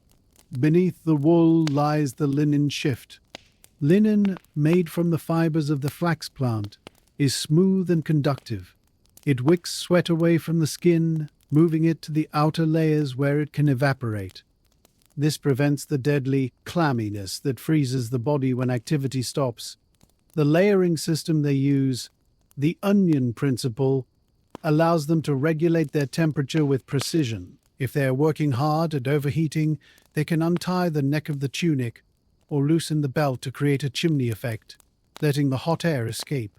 If they are sitting still, they cinch everything tight to trap the heat. The hood, or chaperone, is perhaps the most critical piece of engineering. By covering the neck and shoulders in a single continuous piece of fabric, it prevents the bellows effect, where movement pumps warm air out of the clothes. It creates a seal, keeping the column of warm air rising from the torso trapped around the head. These garments are heavy, stiff, and smell of the sheep they came from, but they perform better in these conditions than many modern synthetic fabrics. They are a second skin, evolved over centuries to keep the human flame burning in the ice. The ecosystem of the cottage includes members who are neither human nor livestock, yet play a vital role in the winter survival strategy, the household pets. But do not mistake them for pampered companions. These are working animals with a job to do. The hearth cat is a fixture of the winter evening. She is like a small, wiry tabby, her fur thick and fluffed against the draft. Her primary duty is the defense of the grain store. In the winter, the field mice and rats are just as desperate for warmth and food as the humans. They seek to infiltrate the thatch and the larder, bringing with them the threat of spoilage and disease. The cat is the guardian. She spends her hours prowling the dark rafters, her yellow eyes glowing in the firelight, listening for the scratch of tiny claws. Her presence is a deterrent. A house with a good cat loses less grain and therefore has more food for the humans. In return for her service, she is granted a prime spot near the fire. When she is not hunting, she sleeps curled into a tight ball, her nose tucked under her tail to conserve heat. The family dog, often a shaggy, indeterminate breed similar to a terrier or a shepherd, serves a different purpose. During the day, he might help with the herds or guard the door, but at night, he is a living hot water bottle. A 3-dog night is not just a phrase, it is a measurement of temperature. If it is truly freezing, the dog is invited onto the bed. His body temperature is higher than a human's, running at over 101 degrees Fahrenheit. Lying across the feet of the children, the dog acts as a radiant heater. The symbiosis is perfect. The dog gets a soft place to sleep away from the drafty floor, and the humans get a boost of biological warmth. There is no disdain for the animal smell. On the contrary, the musty scent of a wet dog drying by the fire is a smell of comfort. It signifies that the pack is together, and the defenses are up. Outside the walls, the weather is not static. The silent cold of the high-pressure system eventually gives way to the violence of a winter storm. The change begins with the wind. It shifts direction, coming now from the east or the north, bringing with it a biting, raw edge that tastes of iron. The pressure drops, a physical sensation that can be felt in the ears and the joints. The old grandmother might rub her knees, predicting the snow long before the first flake falls. When the snow arrives, it does not drift gently. It is driven horizontally by the gale. It hisses as it strikes the thatch, a sound like sand being thrown against the roof. The wind finds the chimney, occasionally blowing a puff of smoke back into the room, stinging the eyes and causing a moment of coughing. This is the backdraft, a reminder of the storm's power. The world outside disappears completely. The familiar landmarks of the village, the well, the oak tree, the fence line, are erased by the whiteout. The snow piles up against the windward side of the cottage, drifting higher and higher until it covers the lower half of the door. This drift, while inconvenient, is actually a blessing. Snow is an excellent insulator, filled with trapped air. As the cottage becomes buried, it becomes more like an igloo. The wind can no longer strip the heat away from the lower walls. The family hunkers down. The noise of the wind howling in the eaves is loud, a constant, mournful roaring that makes the silence inside feel even more precious. They feed the fire a little more generously tonight, using the larger logs saved for such occasions. There is no question of going out. The universe has shrunk to the four walls of the room. They are passengers in a wooden boat, riding out a white hurricane. The psychological effect is one of intense intimacy. The storm forces them together, physically and emotionally, reinforcing the bond that is their only true protection against the elements. The roof above their heads deserves a moment of appreciation, for it is the umbrella under which all this life continues. The thatch is a masterpiece of sustainable insulation. It is made of water reed, wheat straw, or rye straw, bundled tightly together and laid in overlapping layers to a depth of perhaps 12 to 18 inches. It is not a solid mass, but a honeycomb of hollow stems. Each individual straw is a tube of air, and when thousands of them are packed together, they create a thermal barrier that rivals modern fiberglass. The heat rising from the fire meets this thick mat of vegetation and is slowed in its escape. The smoke filters slowly through the straw, depositing soot and tar which acts as a waterproofing agent and discourages insects. From the outside, the roof looks like a heavy grey blanket. When the snow falls and settles on the thatch, it does not melt immediately. This is the sign of a good roof. If the snow were to melt, it would mean heat is escaping from the house. A thick layer of unmelted snow on the roof adds yet another layer of insulation, trapping a pocket of air between the ice and the straw. However, the roof is also a living thing that requires care. The weight of the snow can be immense. Tons of white ice pressing down on the timber rafters. The father watches the beams carefully, listening for the groan of overstressed wood. If the snow becomes too heavy, he may have to go out with a long pole and rake some of it off. A dangerous and miserable job in the biting wind. Icicles form at the eaves, long, dagger-like spikes that glitter in the moonlight. They are beautiful, but dangerous. If they grow too large, their weight can tear the thatch. The roof is the hat of the house, pulled down low over the ears, keeping the precious heat of the brain. The fire, safely contained within. When the storm finally breaks, it leaves behind a world that has been scrubbed clean and resculpted. The wind dies away in the early hours of the morning, leaving a silence that is heavy and ringing. Inside the cottage, the family wakes not to the usual grey dawn, but to a strange, muffled darkness. The snow has drifted high against the eastern wall, blocking the lower half of the door and covering the window slits entirely. The father must shoulder the door open, the wood groaning against the weight of the white bank outside. As the door cracks, a cascade of fine, powdery snow spills into the room, sparkling like diamond dust in the gloom. He pushes harder, carving a trench through the drift.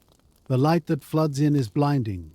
The sun has returned, reflecting off the millions of ice crystals that coat the landscape. It is a world of pure, aching white. The familiar shapes of the village are gone, smoothed over into undulating waves of snow. The fences are mere ripples in the surface. The woodpile is a white mound. The trees are bowed low, their black branches traced in thick lines of white. It is breathtakingly beautiful, but it also signals a time of intense labor. The paths must be cleared. There is no snowplow coming. There is only the wooden shovel and the strength of the back. The family emerges, blinking in the glare, their breath puffing in the crisp air. They begin to dig, tossing the heavy wet snow aside to create a canyon leading to the byre, the well and the road. The sound of the shovels, scrape, thud, scrape, is the only noise in the valley. The neighbors are doing the same, small, dark figures appearing from their own white fortresses. There is a sense of shared adversity. They wave across the drifts, a silent acknowledgement that they have all survived the siege of the gale. The air is still and intensely cold, but the sun on their faces offers a psychological promise that the wheel of the year is still turning. With the paths cleared, the immediate pressing concern becomes water. In the summer, the village well is a source of easy abundance, but in the deep freeze, it becomes a fortress that must be breached. The water in the bucket left at the wellhead has frozen solid, expanding and splitting the wood. Even deep down in the shaft, a skin of ice may have formed on the surface of the water.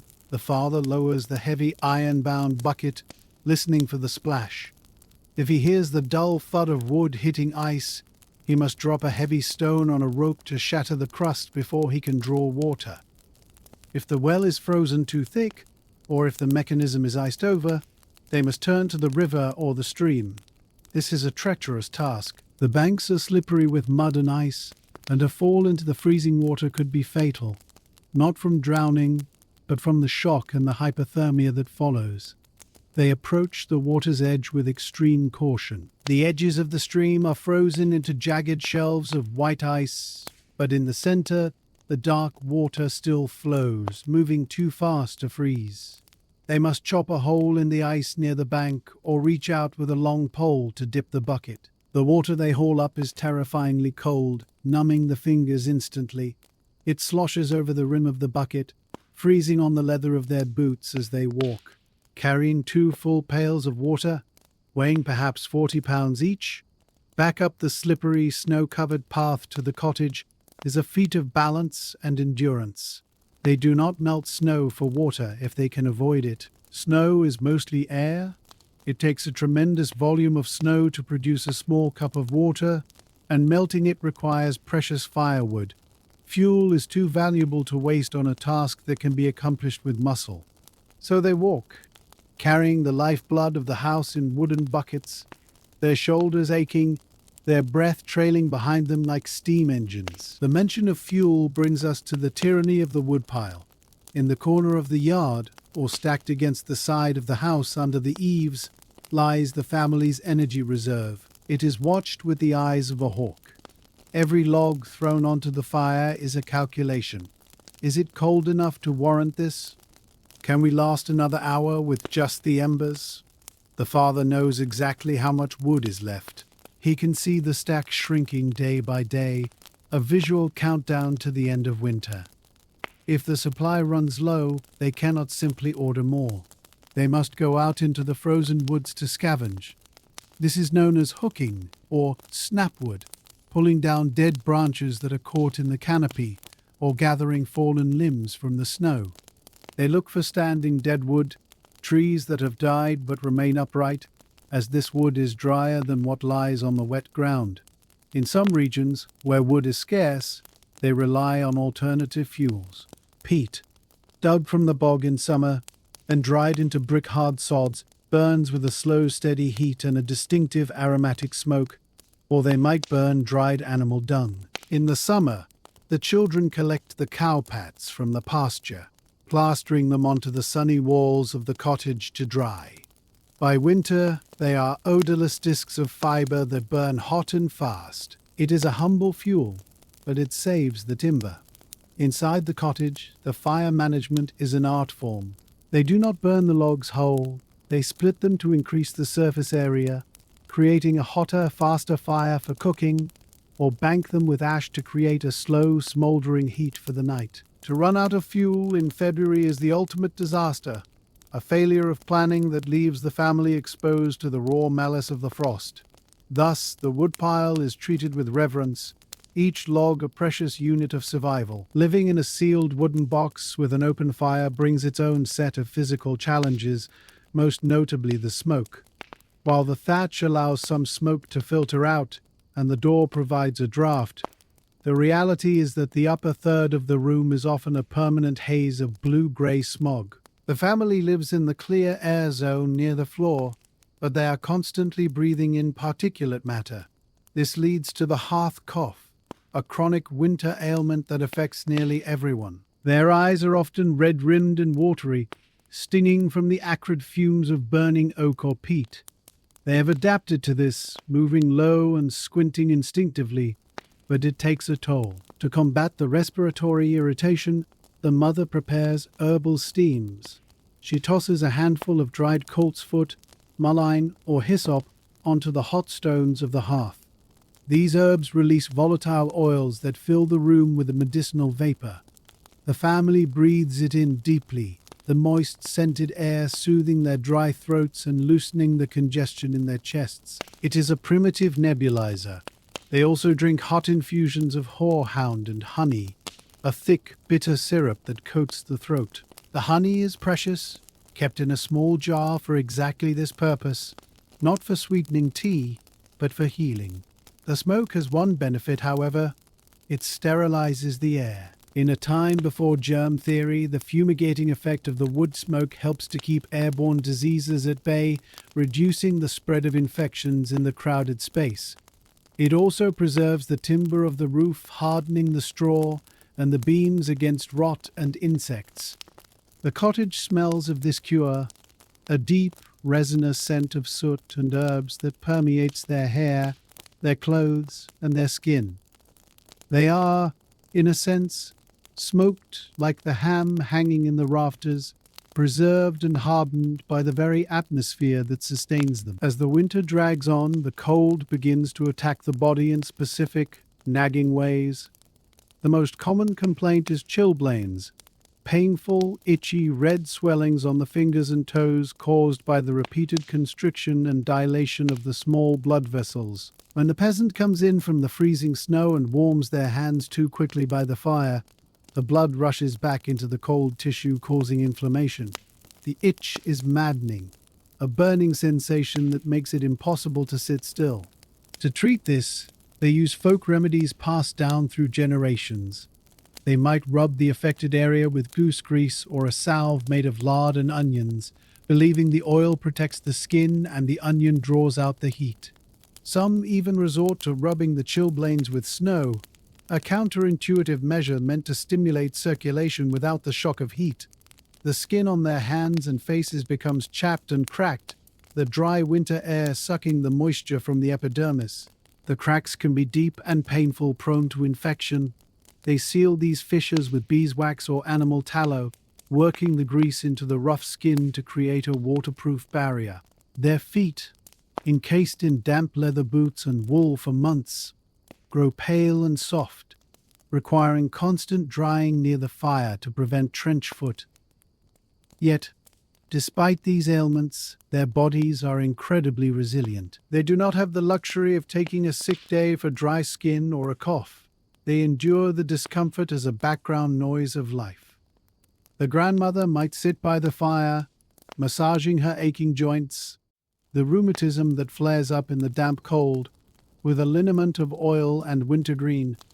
It is a physical existence where the maintenance of the body is just another chore on the list, handled with the same pragmatic efficiency as mending a fence or salting the pork. In the depths of the frozen timeline, there arrives a singular moment that serves as the hinge of the winter solstice. To the church, this is the season of the Nativity, but to the peasant whose life is governed by the rhythm of the soil and the sky, it is the Yule. It marks the longest night of the year, the point at which the sun is weakest and the shadows are longest. Yet, paradoxically, it is a time of celebration, for it means the light will return. The centerpiece of this festival is the Yule log. It is not a small stick, but a massive trunk, often the root of a great oak or ash tree, dragged from the forest with ropes and straining horses. It is too large to fit entirely into the hearth. Instead, the thickest end is wrestled into the fire, while the rest of the log stretches out into the room, a massive timber beast lying across the floor. It is lit with a fragment of charcoal saved religiously from the previous year's log, a continuous chain of fire stretching back through the generations. The lighting is a ritual of high importance. As the flames lick up the rough bark, the family cheers, drinking a toast of spiced ale. This log will not burn away in an hour. It is designed to smolder for the entire 12 days of the festival, a constant, unyielding source of heat and luck. The fire from the Yule log is considered sacred. Its ash is collected and sprinkled on the fields to ensure fertility or kept in a pouch to cure toothaches. For this brief period, the relentless rationing of fuel is suspended. The fire roars, the room is brighter than it has been for months, and the shadows are chased back into the corners. It is a defiant act of light in the face of the overwhelming dark. The family feasts, perhaps opening a special jar of preserved fruit or killing the last goose. They eat, they sing, and they bask in the heat, knowing that the sun has turned its face back toward the earth. The worst of the darkness is behind them, even if the cold. Following the solstice, there comes a curious and ancient tradition known as wassailing. It is a ceremony not of the house, but of the orchard. In the apple-growing regions, the survival of the trees is synonymous with the survival of the village. Cider is not just a drink.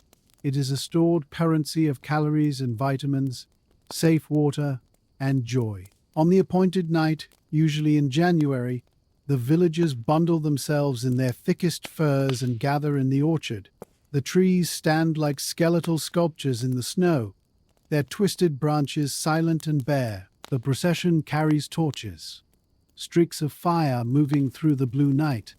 They carry a communal bowl, the wassail bowl filled with hot spiced cider, topped with roasted crab apples that burst and float like wool. They encircle the oldest, largest tree in the orchard, the apple tree man. The leader pours a libation of cider onto the roots, returning the fruit to the earth to feed the spirit of the tree. They place pieces of cider-soaked toast in the branches as a gift to the robins, who are seen as the guardians of the orchard. Then the noise begins. They beat pots and pans, blow ox horns, and shout to the heavens. The purpose is twofold: to wake the sleeping trees from their winter slumber and to scare away the malevolent spirits of the frost that might blight the buds. They sing the traditional wassail songs, their voices rising in a rough, harmonious chorus against the wind. Here's to thee, old apple tree, that whence thou mayest bud, and whence thou mayest blow, and whence thou mayest bear apples enow. It is a moment of collective magical thinking, a way for the community to actively participate in the coming of spring. Standing in the freezing snow, sharing the warm cup, they are not passive victims of the weather, but active agents, singing life back into the dormant wood. As the excitement of Yule and wassail fades, the year enters its bleakest phase, the wolf month, or February. This is the time of the hungry gap. The stores laid down in autumn have been depleted by months of consumption. The chest of grain is half empty. The sides of bacon in the rafters are whittled down to the bone. The apples in the barrel are beginning to wrinkle and soften. This is the true test of the peasant's management. The pottage becomes thinner, with more water and fewer peas. The bread is sliced thinner. They are eating the store now, not the surplus. The psychological strain increases. The novelty of the snow has worn off, replaced by a weary longing for the green. The weather often turns wet and slushy, a miserable bone-soaking dampness that is harder to bear than the crisp, dry frost. The body, weakened by slightly less food and months of limited sunlight, feels the fatigue. This aligns with the church calendar of Lent, a period of fasting and abstinence. While religiously motivated, it is also a practical necessity. There simply is no meat left to eat.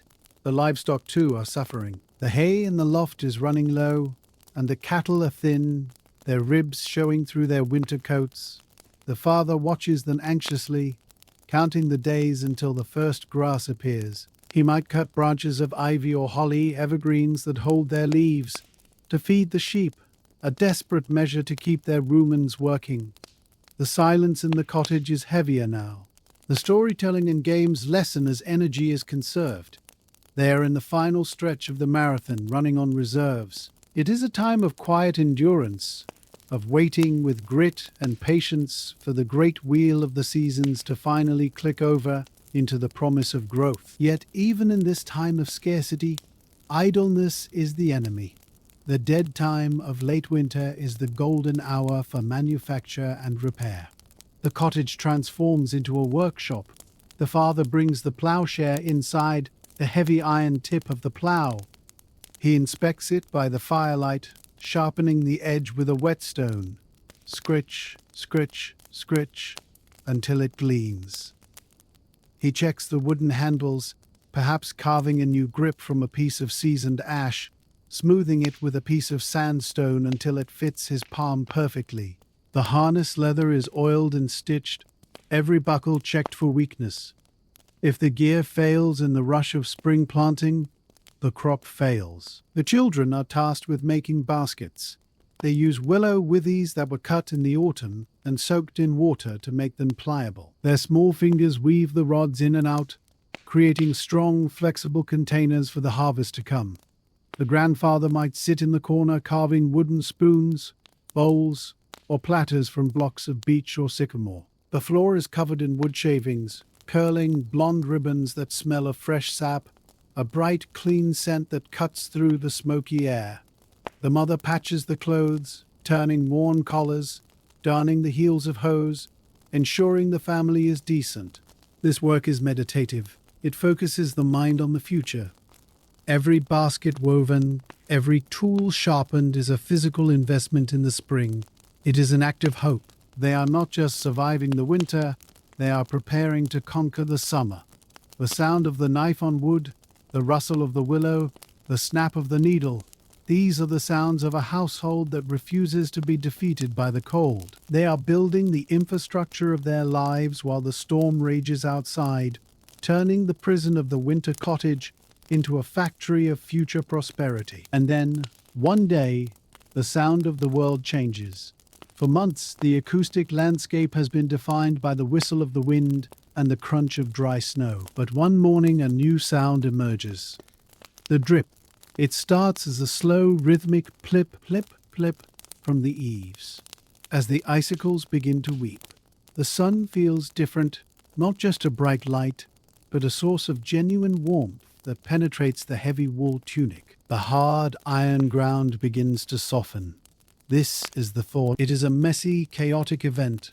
The pristine white snow turns to grey slush, and the paths turn to deep, sucking mud. But to the peasant, this mud is beautiful. It smells of wet earth, of awakening bacteria, of life. The streams swell, rushing with the meltwater, breaking the ice dams with loud cracks that sound like gunshots in the valley. The first green shoots appear, the snowdrops pushing their brave white heads up through the frozen leaf litter. They are the scouts of the coming army of Flora. The air loses its biting edge, replaced by a damp, fresh quality that makes the lungs expand. Inside the cottage, the mood lifts instantly. The heavy shutters are thrown open during the day, letting in the unfiltered light. The family steps out, not huddled in fear, but standing tall, inspecting the fields. They check the winter wheat, looking for the green haze that shows the crop has survived the frost. The animals are let out of the byre for longer periods, sniffing the air, kicking up. The hungry gap may still be upon them, but the fear of freezing to death has evaporated. They have successfully navigated the dark tunnel of the year.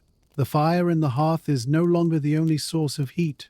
The great fire in the sky has returned to claim its throne. With the thaw well underway, the cottage undergoes a profound transformation. For 5 long months it has been a sealed capsule, trapping heat, smoke, and the smells of life within its shell. Now the time has come to purge the stagnant legacy of the winter.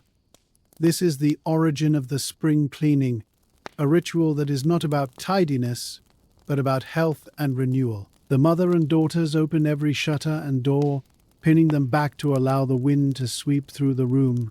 The air that rushes in is cool and carries the scent of wet mud, replacing the thick, cloying atmosphere of wood smoke and old straw. They attack the floor with vigor.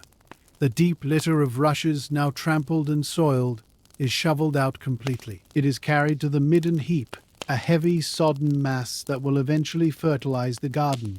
In its place, the hard-packed earth floor is swept bare, revealing the true dimensions of the room for the first time since autumn. They might sprinkle fresh sand or perhaps bunches of early wild mint and meadowsweet, if they can find them, to sweeten the air. The walls, blackened by the constant fire, are swept down with brooms made of birch twigs to remove the loose soot and cobwebs. The blackened stones of the hearth are scrubbed. It is a laborious process, but the psychological effect is immense. As the layers of winter grime are removed, the house feels lighter, larger, and cleaner. The sunlight, entering through the open door, hits the floor without being filtered by smoke. The cottage ceases to be a bunker and returns to being a home. The gloom that hung in the corners is chased away, not by firelight, but by the clean, grey light of the spring sky. It is a shedding of the old skin, a preparation for the new life that is bubbling up from the earth outside. The most significant change, however, occurs in the byre. The separation of man and beast, which was erased by the necessity of the cold, is now re-established. The cattle, sensing the change in the air, are restless. The father opens the wide byre door, and for the first time in months, the animals stumble out into the light. Their coats are thick and matted with winter growth, their movements stiff from the long confinement. They blink in the brightness, sniffing the ground hungrily. The journey to the pasture is short, for the grass is still sparse, but the freedom is absolute. They kick up their heels, huge beasts playing like calves in the mud. Back inside the cottage, the partition is cleaned. The manure that has accumulated, the gold of the peasant, is carefully dug out. This is not waste.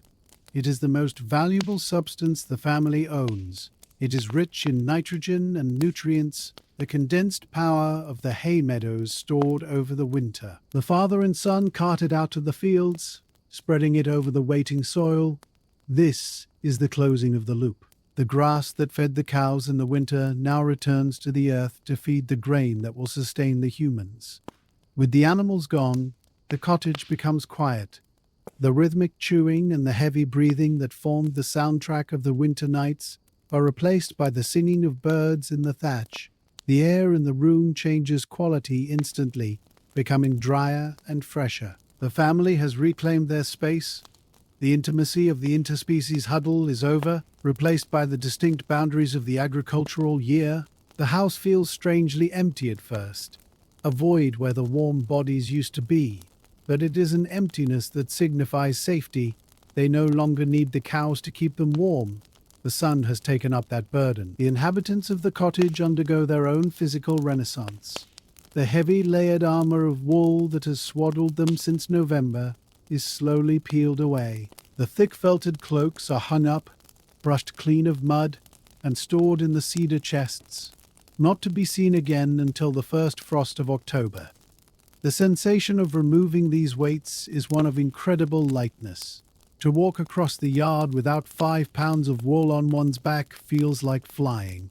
They can move their limbs freely. The stiffness of the cold leaves their joints.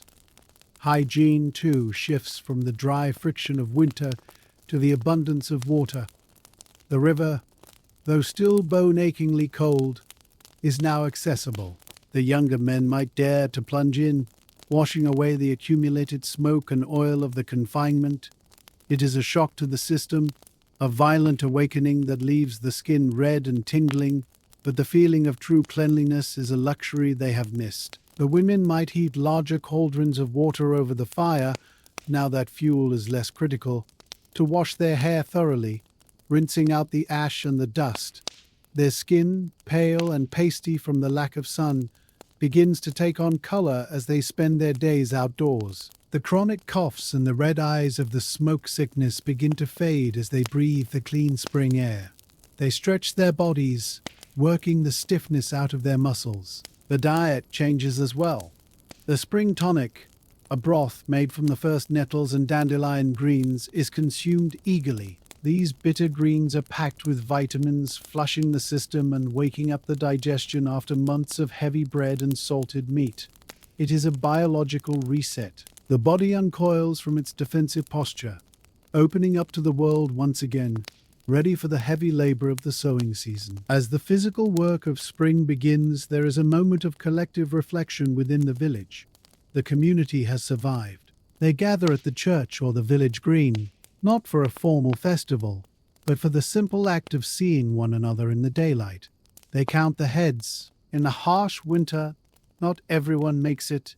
The very old and the very young are fragile, and a vacant stool by the fire is a common tragedy. But for those who remain, there is a profound sense of shared victory. They look at each other with a knowing gaze. They have all walked through the same dark valley. They have all heard the wind screaming in the chimney. They have all felt the bite of the hunger. They have all watched the woodpile shrink. This shared trauma acts as a powerful bonding agent. It reinforces the social contract that holds the village together. The neighbor who lent the fire, the cousin who helped dig out the sheep, the friend who shared a basket of turnips, these debts of kindness are remembered. They are the currency of rural life. The winter has tested the structure of their society, and it has held. The stories of the winter, the great snow, or the long frost are already being woven into the local oral history, to be told to grandchildren in years to come. Do you remember the year the well froze to the bottom? They will ask. These memories become the manual for future survival. They discuss what worked and what failed. The oak burnt better than the elm. The new thatch held the snow well. The wolf trap needs to be stronger. It is a debriefing of the garrison. They are veterans of the season, and as they stand in the pale sunshine, leaning on their spades and hoes, they carry themselves with the quiet confidence of those who have faced the worst of nature and refuse to blink. The energy that was conserved so jealously during the dark months is now released in a burst of activity. The plough, sharpened by the firelight during the long evenings, is brought out to the field. It is a heavy wooden instrument, often tipped with the iron share that the father tended to with such care. The oxen, lean but eager to move, are yoked together. The first furrow is a momentous event. The metal bites into the earth, turning the soil over in a thick, dark wave. The smell of the fresh earth is intoxicating, a rich, loamy scent that triggers a primal response in the peasant's brain. It is the smell of food, of future, of life. The soil, which was hard as stone just weeks ago, crumbles now, ready to receive the seed. The sower walks behind the plough, a rhythmic figure casting the grain in wide, sweeping arcs. This grain is the survivor's treasure, the portion of the harvest that was not eaten, despite the hunger of February. It was guarded with their lives, for to eat the seed corn is to sentence the family to death next year. Every seed that hits the ground is a leap of faith, a pact made with the future.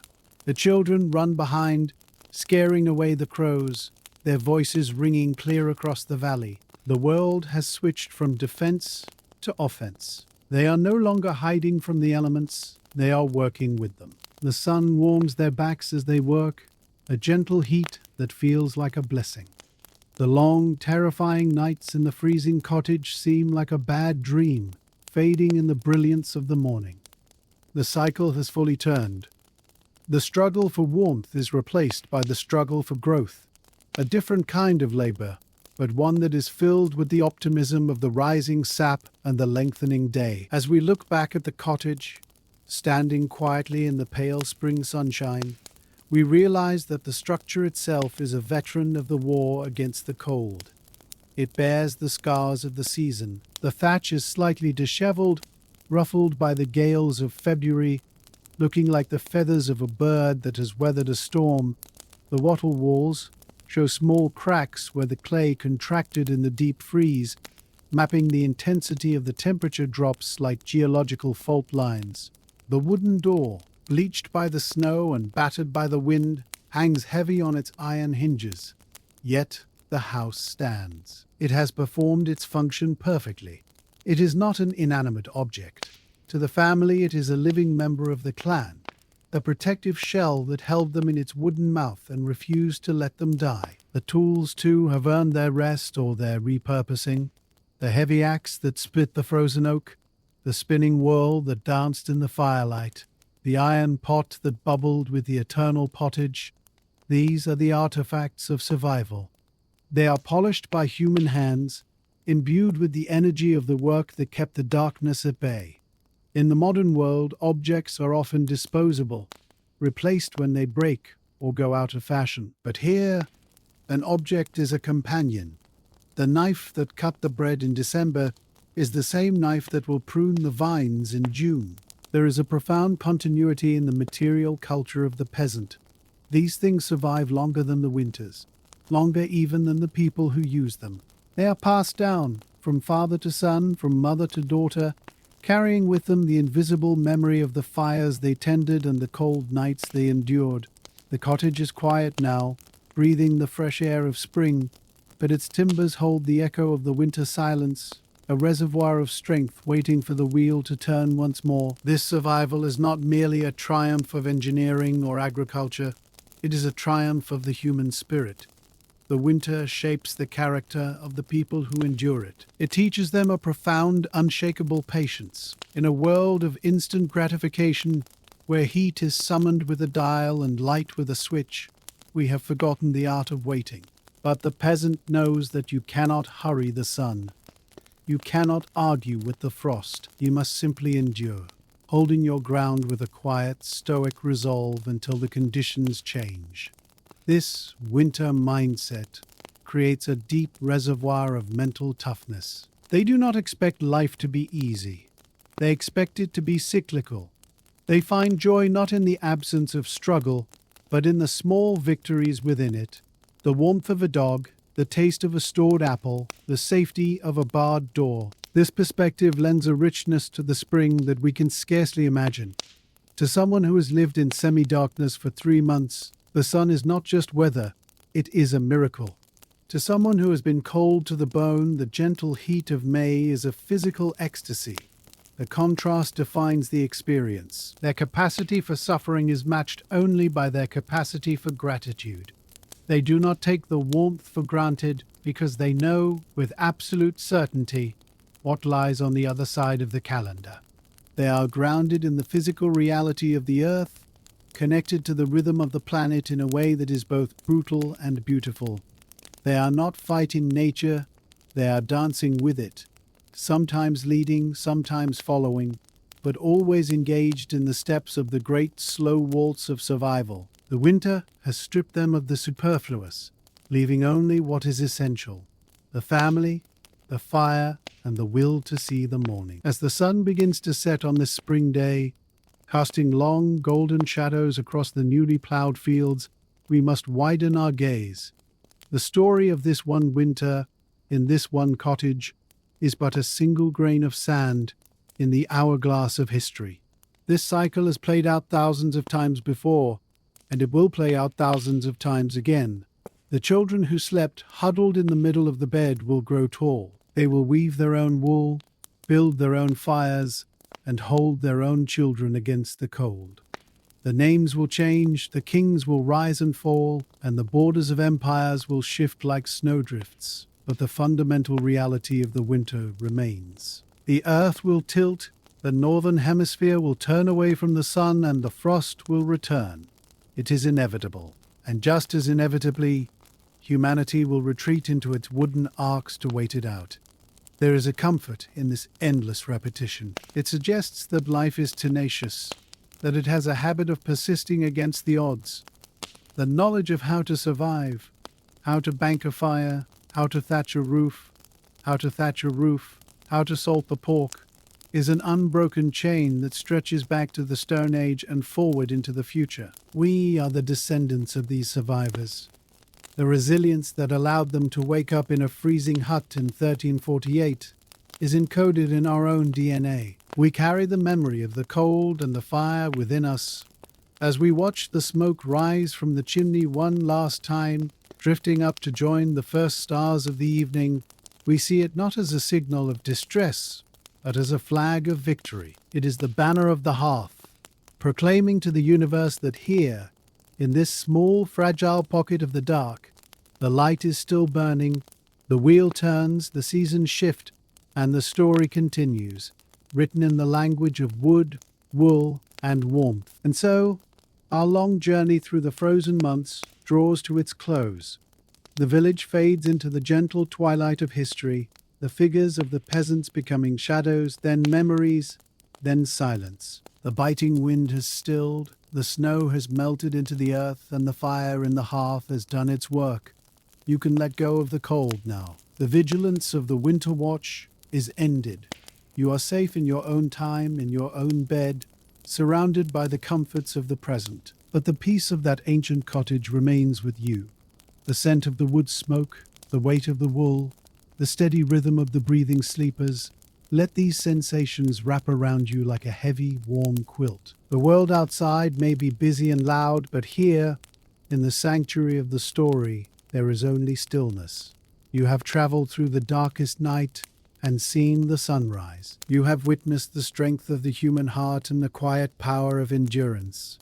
Let your mind rest now, settling into the deep, restorative silence of the earth. There is nothing more to do, nothing more to learn, nothing more to guard.